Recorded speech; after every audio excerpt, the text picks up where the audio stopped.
নেই। আপনারা প্রমাণ দিতে পারেন, চাঁপাইনবাবগঞ্জ জেলায় প্রত্যেকটা অঞ্চল আপনারা জানতে পারেন যে গোলাম জাকারিয়া একটা কোন ধরনের ব্যক্তি। আমরা সেই দলের রাজনীতি করি, আমরা গোলাম জাকারিয়ার রাজনীতি করি। আমরা চাই আজকে যারা উপস্থিত হয়েছি, আমাদের দেশ নায়ক তারেক রহমান যদি গোলাম জাকারিয়াকে চাঁপাইনবাবগঞ্জের 3 আসনে সদর উপজেলায় নমিনেশন দেয়, ধানের শীষ প্রতীক দেয়, আমরা যে যেখানে আছি মা বোনেরা হিন্দু মুসলমান বৌদ্ধ খ্রিস্টান একত্রিত হয়ে গোলাম জাকারিয়ার পক্ষে, আমরা ধানের শীষের পক্ষে, আমরা দেশ নেত্রী বেগম খালেদা জিয়ার পক্ষে নির্বাচন করব।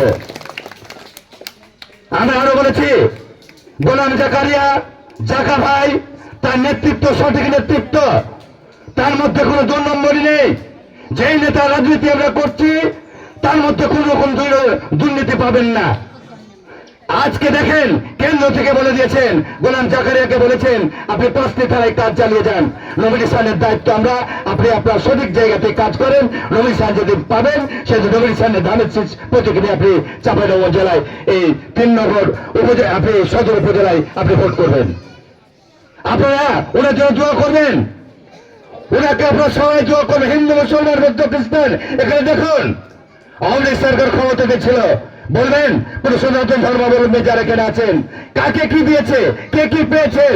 আশা করি বিএনপি সরকার, ধানের শীষের সরকার, খালেদা জিয়ার সরকার, তারেক রহমান সরকার যদি ক্ষমতাতে আছে, আশা করি আমি ধনঞ্জয় এই মঞ্চের সামনে বলছি আপনাদের আশা পূরণ করার গোলাম জাকারিয়া ভাই যদি নমিনেশন পায়, ধানের শীষ প্রতীক পায়, যদি সে নির্বাচিত হয়, প্রত্যেকটা কাজ গোলাম জাকারিয়ার মাধ্যমে আমরা করিয়ে নেব।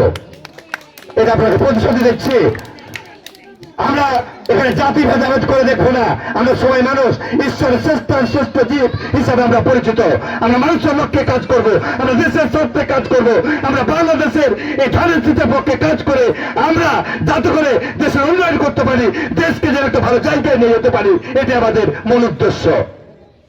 তাই আমি আমার বক্তব্য দীর্ঘায়িত করব না, শুধু একটু আপনাদেরকে বলবো যে আমাদের প্রাণের নেতা, সৎ নিষ্ঠাবান নেতা, চাঁপাইনবাবগঞ্জের কৃতি সন্তান, যাকে এক নামে চাঁপাইনবাবগঞ্জ জেলায় সবাই চিনেন, গোলাম জাকারিয়া জাকা ভাইয়ের আমি মনে করি বাংলাদেশ জাতীয়তাবাদী দলে এর চাইতে ত্যাগী নেতা আর নেই, আর আসবে না, আর আমরা পাবো না।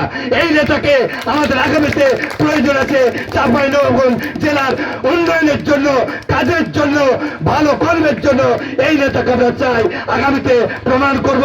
প্রয়োজন বোধে আমরা যদি ডাক আসে ঢাকা পর্যন্ত যাব, গোলাম জাকারিয়ার পক্ষ থেকে নমিনেশন চাওয়ার জন্য তারেক রহমানের কাছে, বেগম নেত্রী খালেদা জিয়ার কাছে আমরা আহ্বান রাখবো। গোলাম জাকারিয়াকে আমরা চাই, চাঁপাইনবাবগঞ্জ জেলার লোক চাই। এই বলে আমি আমার বক্তব্য শেষ করছি। সবাই ভালো থাকবেন, সুস্থ থাকবেন, সুন্দর থাকবেন। আগামীতে আমরা সবাই যেন কাজে কাজ মিলে বাংলাদেশ জাতীয়তাবাদী দলের পক্ষে কাজ করতে পারি, এই আশা নিয়ে, এই প্রত্যাশা নিয়ে আমি আমার বক্তব্য শেষ করছি। সবাইকে আবারও সালাম ও শুভেচ্ছা। ধন্যবাদ সবাইকে।